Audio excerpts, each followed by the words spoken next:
Hello, I would like to welcome everyone to our forum, Our Impact, a forum on racial justice. I would like to thank the District Architecture Center for hosting us today, as well as the AIA DC chapter and the DC chapter of NOMA. Over the past few weeks, the AIA DC Equity Committee by WIELD, AIA DC La Idea, and DC NOMA have come together to create a space for all of us to discuss systemic racism and start a conversation about the contributions of individuals in our profession to systemic racism, as well as reactions and solutions moving forward.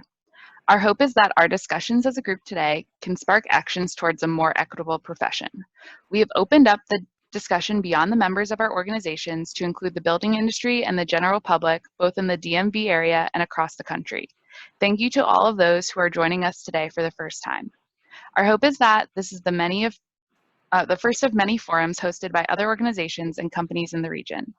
In the spirit of creating an open dialogue and a safe space, we encourage all to be comfortable when sharing your opinions in breakout sessions, as well as respectful and supportive of the opinions of others. We hope this forum challenges us all to be uncomfortable as we confront change and growth. I would now like to introduce Giselle Santos Rivera, a member of the AIA DC board. Thank you very much, Katie, and thank you everybody for joining us today. On behalf of the AIA DC board, I would like to thank everybody for participating, for taking on this challenging topic of discussing racial justice in our industry and in our firms and in our work. I hope that all of you share with your colleagues, share with your chapter, with your local NOMA chapters, including AIS and NOMA's chapters. We are hopeful that today starts the beginning of a great dialogue for you, for your families, and for everybody that is with you tackling this topic. We all have to come together to move the needle. So now the four panelists are going to present themselves and introduce themselves and share the continuation of this phenomenal forum. Thank you very much, and I hope you have a wonderful time. Thanks, Giselle. Hi, my name is Caitlin Badlato. I am the chair of the AIA DC Equity Committee by WIELD. The focus of the Equity Committee is to promote the stories of emerging leaders while advocating for equity, diversity, inclusion, and justice in the profession. Hello, everyone. I am Juliana Trindade. I am the chair of AIA DC's La Idea Committee. La Idea stands for Latin American Interior Designers, Engineers, and Architects, and our committee's goal is to promote diversity within our industry by giving representation and visibility to Latin American designers. Hi, my name is Gina Fernandez. I am the chapter president of DC NOMA. NOMA is the National Organization of Minority Architects. It was founded following the Whitney Young speech to the AIA in 1968. We are celebrating 50 years of NOMA this coming year, and we are very excited to be participating in this conversation. Hello, everyone. My name is Howard Mack. I'm also a board member of the DC NOMA chapter. I'm also a professor at Morgan State University, one of the 7 HBCUs with an accredited architectural program. So I'm also very excited to add my perspective to this discussion. I'm excited.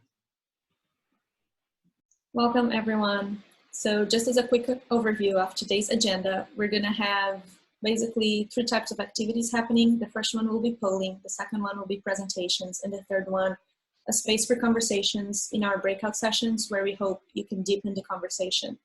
So during polling, we're inviting you to do some self-reflection and self-assessment.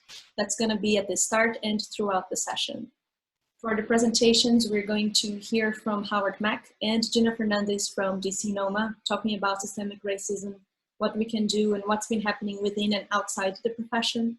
And lastly, we're going to have breakout sessions where we're just hoping you can share your points of view and learn from each other. And we can start now with, I'll let you go on, Katie. Thank you, Julie. So we're going to start off with a quick poll to get everyone warmed up. So I'll read the poll and then you can just pause the video and talk amongst yourselves. How often do you think that you contribute to systemic racism? Is it sometimes, always, more often than not, rarely, or never?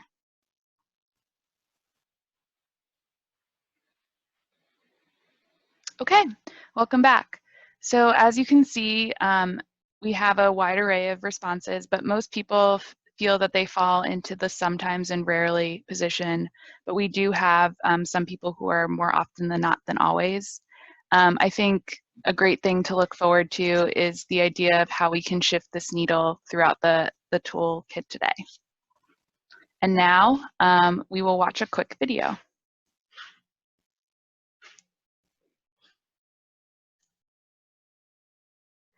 And now we're going to watch a quick video on systemic racism.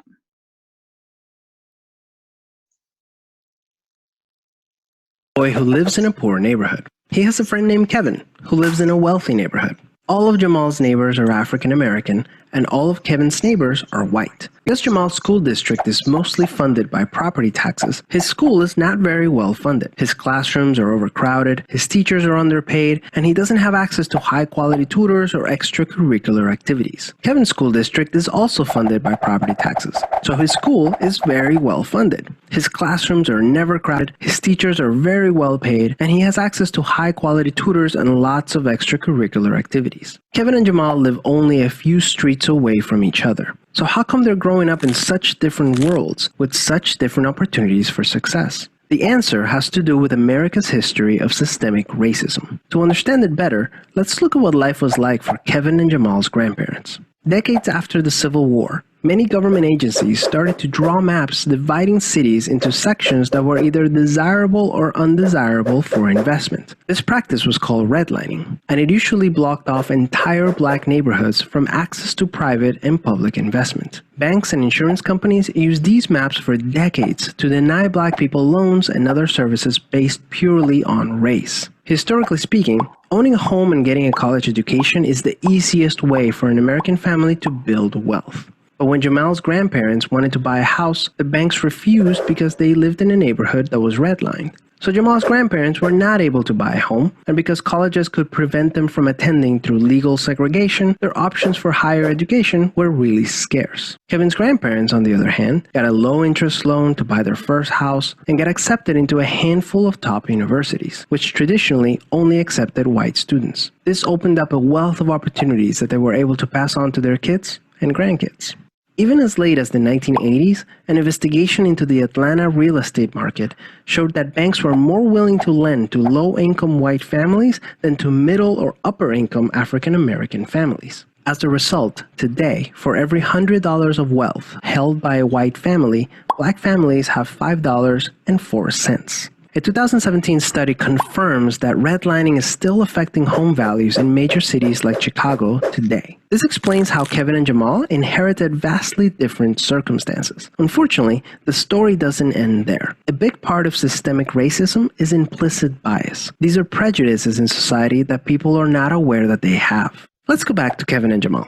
Against all odds, Jamal manages to be the only student from his high school to get accepted into a great university, the same one that Kevin and his high school friends are attending. But after Kevin and Jamal both graduate, Jamal notices that his resume isn't drawing as much interest as Kevin's, even though they graduated from the same program with the exact same GPA. Unfortunately for Jamal, studies show that resumes with white-sounding names get twice as many callbacks as identical resumes with black-sounding names. Implicit bias is one of the reasons why the black unemployment rate is twice the rate of white unemployment, even among college graduates today. You can see evidence of systemic racism in every area of life. The disparities in family wealth, incarceration rates, political representation, and education are all examples of systemic racism. Unfortunately, the biggest challenge with systemic racism is that there's no single person or entity responsible for it, which makes it very hard to solve. So what can you do? The first thing you can do is work towards becoming more aware of your own implicit biases. What are some prejudices that you might hold that you're not aware of? Second, let's acknowledge that the consequences of slavery and Jim Crow laws are still affecting access to opportunity today. As a result, we should support systemic changes that create more equal opportunities for everyone. Increasing public school funding and making it independent from property taxes would be a great start, so that poor and wealthy districts can receive equal access to resources. Systemic problems require systemic solutions. Luckily, we're all part of the system, which means that we all have a role to play in making it better. Peace.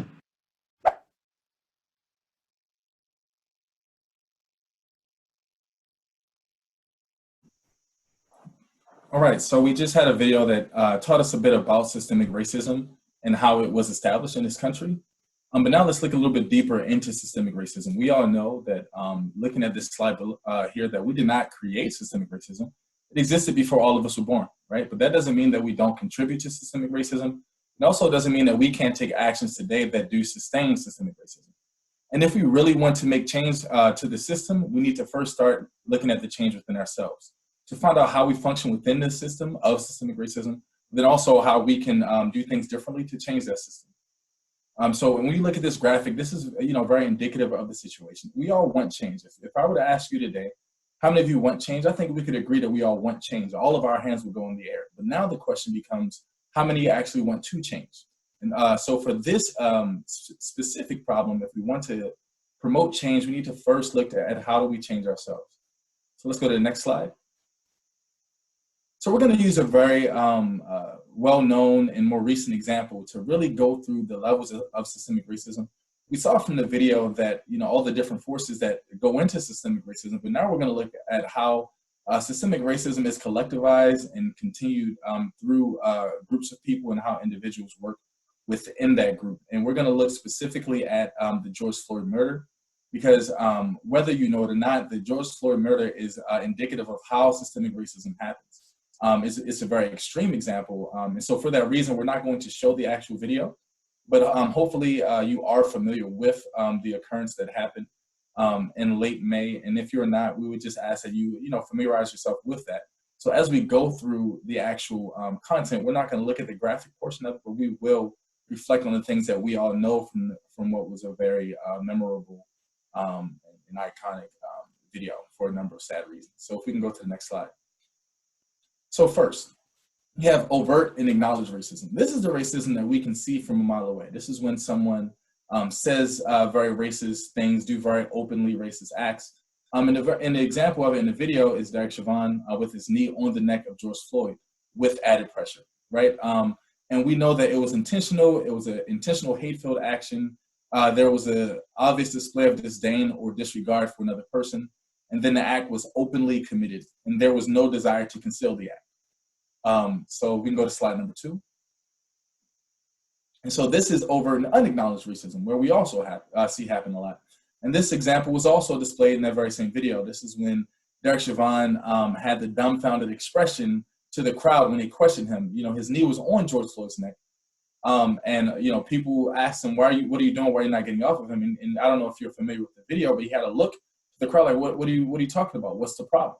And so this is defined by an intentional hate-filled action with disdain or disregard for another person, but then also open actions but unacknowledged.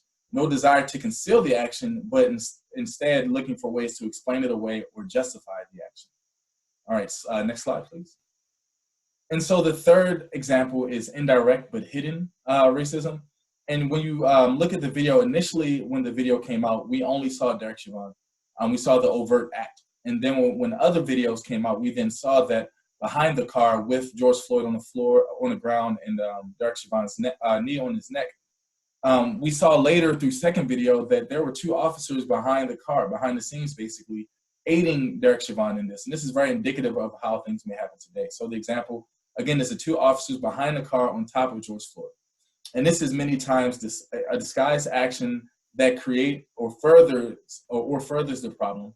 It can cause a problem behind the scenes, but in this instance, it only furthered the problem. It aided Derek Chauvin. It can be an indirect disdain or disregard for another person. It can be hidden from plain sight, so not to be noticed, and then it's voluntary participation. So we can go to the next slide, please. The fourth example is indirect with plausible deniability. And this was also somewhat displayed. Again, we were not there completely to know what was in the minds of the officers, but we've heard some of their testimony and some of the statements. And this is the example. I believe 1 or 2 of the officers were actually rookie police officers behind the car on top of George Floyd, at least one of those 2. And in this situation, many times it's, I'm following orders. I didn't know what to do. I'm just following orders. But then there's no desire to think for yourself and to see what's obviously being the case. So you may not have been the cause of it, but by willfully participating in such acts, you still are contributing. And so this is dependent action that sustains or furthers an existing problem. So there's already an existing problem there, but then your actions do serve to sustain it or further those actions. Indirect disregard for another person. It may not always be direct where you are causing the problem, where you actually have hate for the person. It can be many times where you don't have any ill will or negative feelings towards a person, but simply because you are following a specific directive or you're participating in a system that already existed the way it did. This could be an indirect disregard for another person because it can still very much have just as much of an impact on another person, but you may be oblivious to that fact. And so it can be following orders and or not thinking. Those two things can come hand in hand. Following orders is, a reason to do something one way, but then another reason could be I'm just doing what I thought made sense, and I'm ignoring or not thinking about the other impacts. And then it can also be neutral or non-voluntary participation. Sometimes by being neutral as well, that can be the problem, because if you're a person who is capable of knowing something is wrong and then willfully not doing anything about it, that is contributing to the problem, especially when you deal with issues of microaggression and cultures of systemic racism. And then this action can be hidden or visible, but still indirect. Okay, so can we go to the next slide? So the fifth example is supportive action / non-action. And this is the example of Officer To Tao. He was the person standing in the street and keeping the other patrons on the curbside, and he stopped them from acting out against the murder of George Floyd. Again, this does not have to be any specific action. It can be verbal support or just a non-condemnation of the action. When the patrons who were on the sidewalk said things during the George Floyd murder saying, hey, get off of him. That's not, according to protocol, you guys are wrong for this. This officer defended the actions of Derek Chauvin. And then he also gave more, just by his presence being there and standing in the way, he made the people who were standing on the curb less likely to retaliate or to do anything to stop the incident. So he stood as a force against what could have been done as a positive action. And then it could also be a non-action that promotes a culture of non-action from others. A lot of times, if you are a person in a position of authority and you're not doing anything, it makes other people feel less capable of doing something, especially if it's your job to keep the peace in a certain way. And then it can also be expressed opposition to those that want to stand up against things. If you are a person who is in conversation with people who say, hey, this is wrong, this is racist, I believe this is racist, I don't think this is right, and you are trying to convince a person that what they're doing would be wrong and it's standing against something that's an injustice, and that could also be contributing or supporting the action, not by direct action, but by indirect or non-action, by incentivizing non-action. Okay, so can we go to the final slide on this topic? And so the voidant and disengaged example, this is example number 6. And this is one small part of the George Floyd murder video. And you see towards the end, there was a medical responder who came. Finally, when the ambulance came, they came and Derek Chauvin's knee was still on George Floyd's neck. And it was so overt to the point where the medical responder came and took the pulse of George Floyd and had to reach past Derek Chauvin's neck to actually take the pulse of George Floyd. Now, that's obviously, a very difficult way to take a pulse. And you can't ignore the fact that a problem is there when you have to take a pulse over someone else's knee. So this person was now directly informed of the situation, knew what the problem was. He took the pulse. I'm sure it wasn't in a good state or a good space, but then continued to move on as if what he just witnessed as the case was not the case. So this is knowledge of or ability to know wrong doing, but willfully ignorant or forgetful. No support for racism, but no effective action against it. This is very much different from the previous slide. It's similar in some ways, but it's different from the previous slide in that the officer or someone specified to level number 5 would, say things against the issue, against progress, right? Would actually speak out or incentivize not speaking out. This person is just totally disengaged. This is a person in level 6 is a person who treats the problem simply as if it's not their problem. I'm not going to get in it one way or the other. But sometimes it goes beyond that. So in this instance, it's saying not a support for racism, but no effective action against it. And then this person generally can be categorized as prioritizing self-preservation over justice. Satisfied with things staying the same, and then may capitulate to either side when convenient. This means that a person, when having pressure put on them, may say things, towards, oh, hey, Black Lives Matter, or may say things towards the other end when pressured in another situation. And so this is generally based off of a level of self-preservation and a incentive to disengage and not, have any risk coming to oneself. So those are the 6 levels. And again, this video was used because it is of course, it woke the entire world up when it happened. It is something that we all have, and those who watched the video have in our memories and will have there for a long time.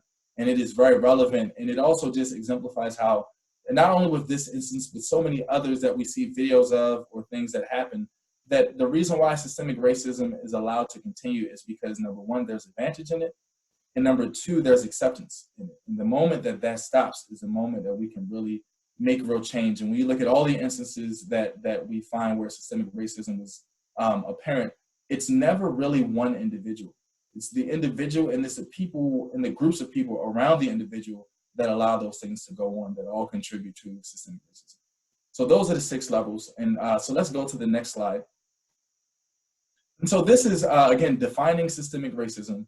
And this chart allows us to look through all the different levels of becoming anti-racist. And so what we've learned from the 6 slides is that, honestly, you cannot be anti-systemic racism until you're anti-racist. Being neutral or anywhere from neutral to negative is something that will not promote any change. So we've looked at this chart as a way of us understanding how do we become anti-racist. And this goes through all the levels, and we're not going to go over every level, but we have it here for you to look at and to discuss. And it just starts with the zones: the fear zone, the learning zone, and then the growth zone. And really what we want to push towards is the growth zone, because the fear zone, it can do some things that help the problem, but it's still some things that work against it, right? And then the learning zone is more progressive, but then it's still, some things that are lacking and that's not helping with change. But once you reach the growth zone, that should be the goal if we really want to collectivize and fight against systemic racism. So let's go to the next slide, as we want to take another poll and give you guys time to reflect on this yourselves, to answer these questions amongst yourselves. So we're going to have a poll, and we'll just go to the next slide where we look at the questions. What zone do you believe you fall into? So we're going to pause the video here and allow you to answer those questions.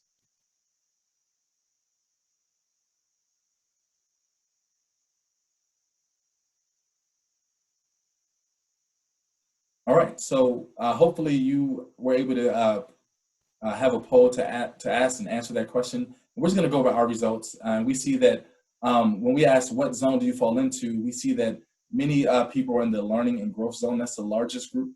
The next one is 14% in the growth zone. Fear and learning comes in at 4%. The learning zone comes in at 4%. And then the fear zone alone comes in at 1%, and then 1% of people are not sure. So we can go to the next slide as well.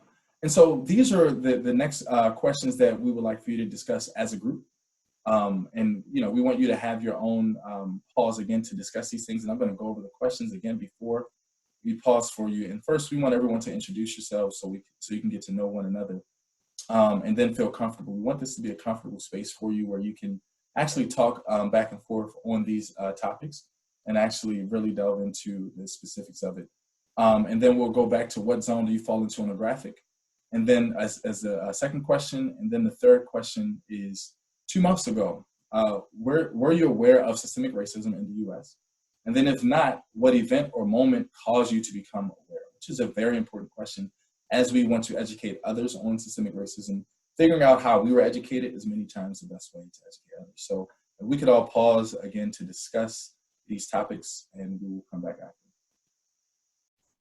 Well, thank you, everybody. We hope that you had an informative discussion with each other, and we're going to shift into the second part of our discussion for today. So we have another question for you to answer.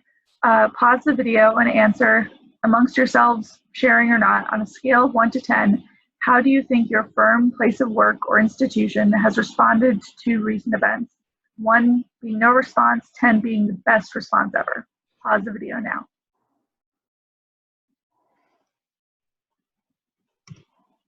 So when we did this presentation, this is how our guests responded. We had about 120 people in attendance. And you can see that people had varying responses across their firm. And I think that's true for right now. Everybody's sort of figuring out what they need to be doing and how they need to be having these discussions. So looking at this, I'd like to take some time here to talk about addressing racial justice in the design profession. And I want to break this up into 4 parts: acknowledgement, listening and learning, advocacy through action, and evaluation and ongoing growth.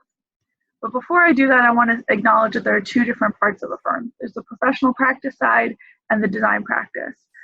Today we're going to talk about professional practice, but I want to recognize that the design practice is equally as important when we talk about racial justice. We are serving others through our design profession, and that means that we have to be very aware and very conscious of the communities that we're designing for, so that we create equitable spaces for everybody to come together in.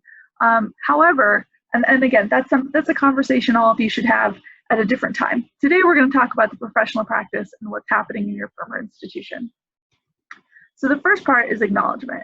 And you've seen, I'm sure, statements, posts, pieces on Instagram, but a lot of people are putting out statements about what's happening. And I would encourage you to talk to your colleagues in your firm about putting something out there in the public forum to say, as a community, as a design community of your firm, you acknowledge what is taking place. I think it's also important to write a statement of your own. Watch the news, read articles, watch videos, and reflect for yourself. What is your statement about what is happening right now? How are you perceiving anti-Black racism in this country? And figure out where you stand in this moment, and use it as a milestone that as you are learning and you're growing, and use it as a way to say, okay, here's where I was 6 months later, go back and read it. How much more have you learned? And then acknowledgement, I think for everybody, that Black Lives Matter. There's no other way of saying it. Black Lives Matter. And systemic racism exists. It is a thing that exists in society. It has existed for centuries, and you have to be aware of it. It's sometimes hard for people to accept. It's sometimes hard for even individuals to realize it's something that they're contributing to. But the fact that collectively we acknowledge that is how we're going to move ourselves forward. So then we go to listening and learning. And I would challenge everybody here, and I think through the conversations you already started to have, is that you have to dare to be uncomfortable. And I can tell you personally that through all of these conversations, I am uncomfortable in every single one of them, because from everything from I'm afraid of what I'm saying is going to offend somebody else, to I'm afraid of asking a question that others might think of, well, why don't you know that already? That's okay. Be uncomfortable and ask questions, because at the same time you want to make sure you're creating a safe space. And I think these two go hand in hand, that you have to create a space where people can be uncomfortable and ask questions, because in order for us to move forward, we have to make sure that we're all learning together. So then start a conversation and encourage listening and learning. And these two, I also believe, go together, that you want to make sure that you are absorbing as much information as possible, but at the same time, you do have to find a place for your own voice to ask questions and for your own differences to be honored and recognized by others.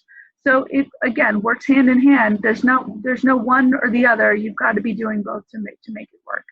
And finally, I would suggest that you ask tough questions, right? Ask tough questions of each other, ask tough questions of your firm. You know, you could ask your principals or managing partners, how are we stepping up to make change? What are we doing? Why are we doing what we do? And recognize that those are going to be uncomfortable conversations to have with them, both for you, because you might be having a conversation with somebody who's senior to you, but also uncomfortable for them because they might be put in a position where they didn't know that was a question that should be asked or should be addressed through firm policy. I think the next step, and I hope over the last few weeks and months your firm has been doing some listening and learning, and that you continue to, but I think that we want to see ourselves and our profession move into advocacy through action. And I think that can happen in a number of different ways. One of them is to support the whole pipeline. So for those who aren't familiar with the concept of the pipeline in the profession, and looking at how we support our Black and Indigenous people of color in the profession, it is saying, how are we taking students at the K through 12 level, introducing them to the idea of architecture, moving them into college to study and succeed in college, to learn those design skills, into getting their first internship, first job, and helping them to become comfortable in those positions. And a working environment might be new to somebody, and then getting them from entry level into mid level, and finally into those leadership positions in a firm. A lot of us will look at, and I know personally that we look at firms and we say, okay, the leadership here doesn't look like me. And we want to help people move through the pipeline so we can get the leadership to be more reflective of the demographics in this country. And then I would also say to publish your intentions, right? So just like your firm or your institution might have put out a statement early on back in May to say this is what we stand for, go ahead and publish what you're doing. Tell others that these are the actions that you're taking, and this is how you intend to create change in your place of work. And finally, I think it's very important for evaluation and ongoing growth to happen. So hold yourself and your firm or your institution accountable. And this is a tricky thing, but it's very important, because you don't want what you propose to do to become a checkbox, right? You don't want to say, okay, we're going to work to attend career fairs at HBCUs, and then yes, you've checked it off because every year you go, and it doesn't result in different hiring practices, right? So hold the positions that you're taking accountable, and avoid that one or done position where you might end up saying, okay, we've done it, and there we are, we're good to go. And then from that one and done, I would say also, as you set your goals and you meet those goals or those milestones, continually set new ones. Don't say, okay, we're going to reach a certain point, we're going to look at our hiring practices, okay, we've changed them, we're great. Then we say, okay, after we've hired individuals, what is a different way that you can look at the firm, right? Sometimes it is, what is the demographic makeup of project teams, right? How do we look at that? Are teams representing the people that we're putting in for an interview, or do those interviews take place? And once the interview is done, the people who were put on the interview changing out for other people in the firm. So I think it's how are you looking at those ideas, and continually diving deeper to make sure that you are creating an equitable and just environment for everybody in your office space. So on that note, I would tell everybody the biggest thing you got to do is step up, right? Right now, more than ever, everybody needs to step up into this conversation. This is not a one person can do it. This is not a firm can do it on their own. Everybody has to be participating in this conversation.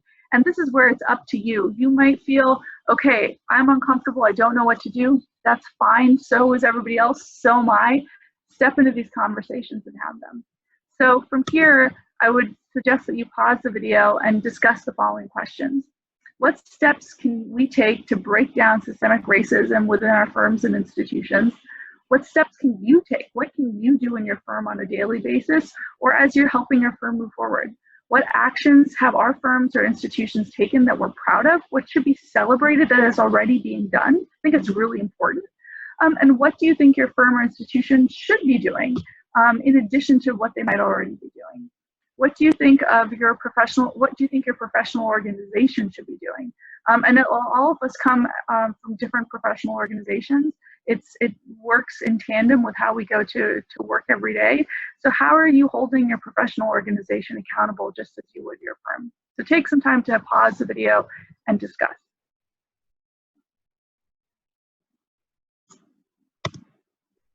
So from here, I hope you had a really wonderful discussion. I know we did when we sat down for the session the first time. And I would say, you can go back and pause again and talk about what those action items might be. So as a firm together, as a group that's sitting here watching us right now, what actions do you want your firm to be taking? They could be small, they could be large. I think that everybody is looking for something right now, and there's no one size fits all answer that every single firm or institution has to do. But it's a matter of stepping up and doing something. So I would say maybe pause the video again, and consider the question: how can your organizations help participate? Or sorry, how can you deepen these conversations? And then reflecting also that we come from many different organizations. DC NOMA is one of them. NOMA is one of them. So how can our organizations help to participate or facilitate the conversations that you're having? So again, if you'd like to pause the video, you're welcome to.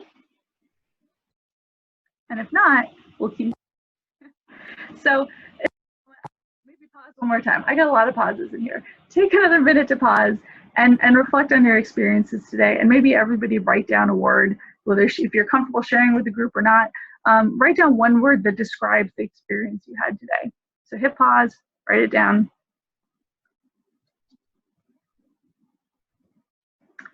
And here I thought I would share with you the words that were put forward by our group, and you can see that there was a lot that came forward, and I think I would leave you guys with the idea of hope that we are having some tough conversations. We're watching brutal events take place in our country and around the world, and just like Pandora in the bottom of the box, there's hope. So. If you guys would like, please feel free to reach out to our organizations. We come from the Equity Committee by WIELD and La IDEA out of the AIADC, as well as DC NOMA. Please feel free to reach out to any of them. We'd love to help you with these conversations if we can, or reach out to similar groups and organizations in the location that you are in around the country and around the world. Thank you very much for joining and watching this video with all of us. We hope we have helped you out, and please stay tuned. We'll be hosting more forums in the future, so we look forward to seeing you then. Thank you.